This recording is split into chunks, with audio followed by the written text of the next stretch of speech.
You know what the Indian and Pakistani governments have in common? They both claim to love the Kashmiris. Duty-bound to ensure that every Kashmiri lives in dignity with equal rights and the full realization of the right to self-determination of its people. The suffering of the people cannot be brushed under the carpet.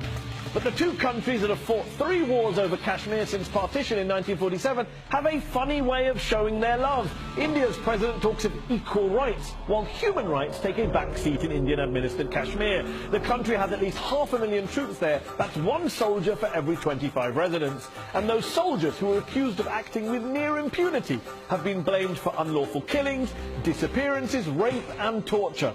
One study in 2012 found the number of unmarked graves in Indian-administered Kashmir stood at more than 6,000. And as of 2015, according to human rights groups, torture remained an institutionalized policy of the Indian security forces, who recently were accused of deliberately blinding Kashmiri protesters.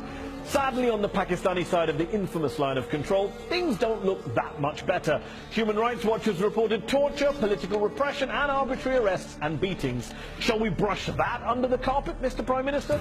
Then there's the long-documented Pakistani support for a number of violent groups that, in the name of fighting for Kashmiri freedom, have ended up killing thousands of innocent men, women and children across Indian-administered Kashmir. Since 2005, for example, there have been at least 35 suicide attacks by armed groups.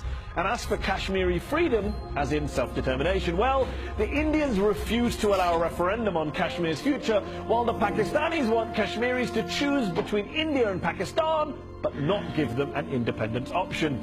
Here's the thing, though. When Kashmiris on both sides of the line of control have been asked what they want, being independent of both India and Pakistan is the most popular option. Today, Kashmir still remains the site of the world's largest and most militarized territorial dispute. Yet, the governments of India and Pakistan just love the Kashmiris.